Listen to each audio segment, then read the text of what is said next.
bienvenue au Chasseur français le MAG. C'est une émission spéciale que nous vous proposons ce mois-ci, une émission consacrée au phénomène de l'engrillagement, que ce soit en Sologne ou dans le reste de la France. Découvrons tout de suite notre sommaire en images. Solonisation est aujourd'hui le mot employé pour désigner un processus d'enfermement des territoires par le grillage. Heureusement, des voix se font entendre pour lutter contre. Ainsi, nous recevrons en première partie Raymond Louis, le président de l'association des Amis les Chemins de Sologne. Après, ce sera le coin du pro avec Thomas Boefslug, avant de retrouver Nicolas Vanier, réalisateur de cinéma, qui nous fera part de son combat pour une Sologne libre de grillage. Enfin, ce sera Gérard Bédarida, le président de l'Association nationale des chasseurs de grand gibier, qui donnera le clap de fin sur l'engrillagement avant que Lucie Gillose ne décoche ses flèches enflammées. Le grillage est un signe de la propriété privée, empêchant les gens d'y rentrer, mais aussi interdisant aux animaux d'en sortir. Ce grillage a fait son apparition il y a des dizaines d'années, mais depuis peu, il se multiplie à l'envi, surtout dans une région qui est la Sologne.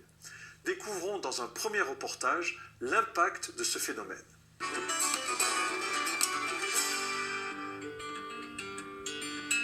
Oui, bah tu vois, encore une clôture là. Une clôture, puis t'as vu un peu en bas? En bas, leur tour sur la propriété. Bah, finalement, là, c'est-à-dire, les animaux, ben, ils vont s'amener, un sanglier, il passe le nez en dessous, et il rentre. Puis, ben, bien sûr, après, il ne peut plus sortir.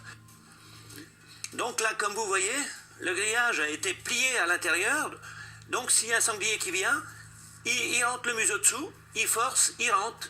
Par contre, il ne peut plus sortir, puisque c'est retourné à l'intérieur, il ne peut plus sortir. Et là, pourtant, c'est un chemin communal. La fédération de chasse, les gardes nationaux voient bien ce qui se passe, mais personne n'a rien dit. C'est inadmissible. Vraiment, ça, c'est désolant de voir notre Sologne emprisonnée comme ça.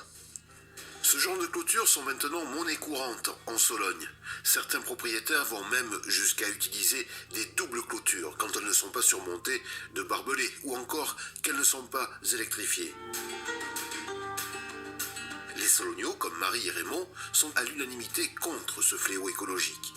Pour trouver des solutions, une première réunion s'est tenue le 15 février dernier en présence des représentants de l'État, des politiques et du monde associatif. Nous avons convenu avec Guillaume Pelletier qu'il fallait projeter cette réunion sur le territoire pour le problème de l'engrillagement. Nicolas Vanier illustre avec son film École missionnaire très bien les dégâts de l'engrillagement. On a une Sologne qui progressivement se referme et s'interdit à tout. On a une Sologne qui, sur les valeurs de la chasse, est en large contradiction, parce que faire de la chasse à l'intérieur d'enclos, ça n'est plus vraiment la chasse selon les valeurs de la chasse. On a une Sologne qui devient interdite aux promeneurs, au tourisme. Et on a une Sologne également qui, avec ce système-là, rend l'agriculture extrêmement difficile. Première réunion qui visait à rassembler toutes les forces vives de la Sologne, représentant des propriétaires, des chasseurs, des agriculteurs, des associations, représentant des communes et représentants de l'État. Et je dois dire que cette réunion fut particulièrement fructueuse, intéressante. On semble aboutir progressivement à des choix solides et communs, c'est-à-dire un outil juridique, les plans d'urbanisme à travers la réforme des SCOT à l'horizon de janvier 2019, premièrement, et deuxièmement, une volonté commune que nous avons décidé de porter avec Jean-Noël Cardou, mon collègue du Sénat, donc un sénateur et un député qui déposeront dans quelques semaines un texte visant à soutenir la fin de l'engrillagement contre la création d'emplois à travers des gardes-chasse et un meilleur contrôle des propriétés. Je crois que c'est une belle perspective pour la Sologne. On joue donnant-donnant. C'est-à-dire ceux qui se désengrillagent ou ceux qui ne veulent pas s'engrillager ayant une propriété, eh bien, puissent bénéficier de dispositions fiscales favorables pour rémunérer des gardes-chasse, ce qui permettrait d'une part de répondre à leurs soucis de sécurité, mais aussi de relancer ce merveilleux métier de garde-chasse avec une jeunesse solognote qui est un peu en déshérence, et je crois que nous en avons parlé avec la région, le président de la région était là. Relancer des filières de formation de garde-chasse serait une excellente chose, puisque nous ferions d'une pierre deux coups, nous agirions en faveur de la biodiversité et de la libre circulation des espèces de conservidés, et nous créerions des emplois locaux avec cet enracinement au territoire solognais. Un nouveau chemin semble se dessiner pour un retour à une Sologne ouverte. Il ne reste plus que ce texte soit adopté et adopté rapidement.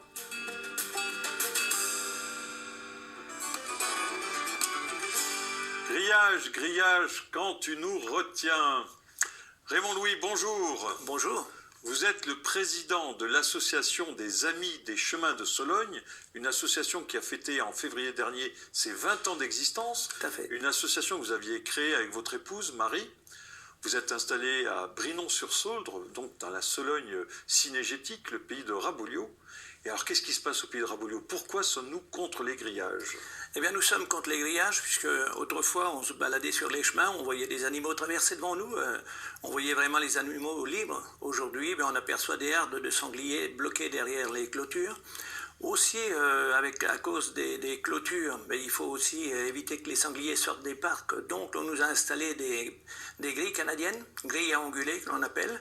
Donc, c'est des grilles qui sont au sol. Et comme nous sommes cavaliers, quand on vient pour franchir ces grilles, on a le refus des animaux, enfin de nos chevaux. Ils ne veulent pas franchir les grilles.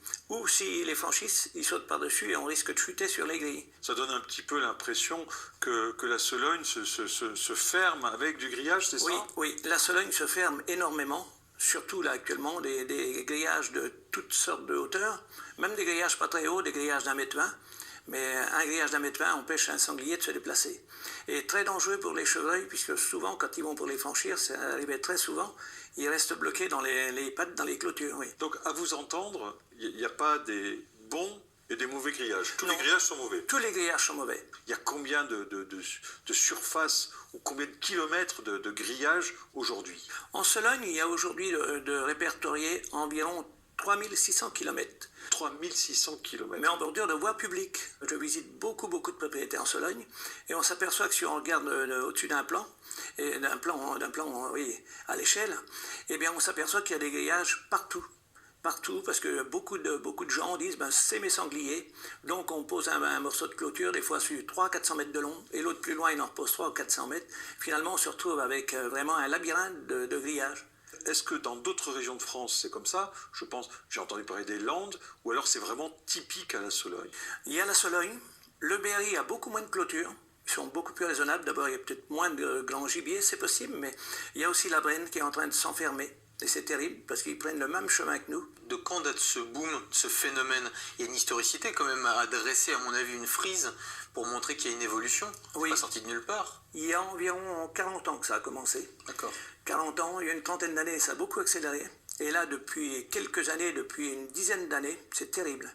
Et là, ces dernières années, vraiment, là, on voit partout des clôtures qui... Qu'est-ce qui explique ça? Bien, c'est tout ça, peut-être une peur qu'un jour ils ne pourront plus s'enclore, mais enfin c'est surtout les jours de chasse. C'est bien beaucoup de ces chasseurs, la chasse coûte tellement cher, nourrir les sangliers coûte tellement cher, ils ne veulent pas voir le voisin tirer sur des animaux qui sortent de chez eux les jours de chasse. C'est surtout ça. Est-ce qu'on peut envisager qu'un jour il y ait moins de grillage en Sologne? Oui, on peut envisager, oui. On peut prendre conscience qu'à cause de la consanguinité, on va avoir des maladies. Comme il y en a en Pologne, il y a 3 foyers en Pologne de grippe porcine africaine, de peste porcine africaine, pardon. Et il y en a même un en Allemagne, et on risque de voir arriver ça, puisque c'est vraiment aux portes de la France. Et vous pensez c'est une épizootie ou une pandémie qui déclenchera en fait le désengrillagement? Parce qu'il faudrait une catastrophe en fait. Oui, il faudrait une catastrophe, et je pense que ce jour-là, les gens vont peut-être prendre conscience qu'il faut retirer les grillages. Ou alors, il faudrait que ce soit comme en Wallonie, en Belgique, plus de chasse dans les enclos. Alors, s'il n'y a plus de chasse dans les enclos, peut-être que les gens vont prendre conscience qu'il faut tirer les grillages, oui. Qu'est-ce que vous demandez exactement? C'est quoi? Nous demandons plus de clôture.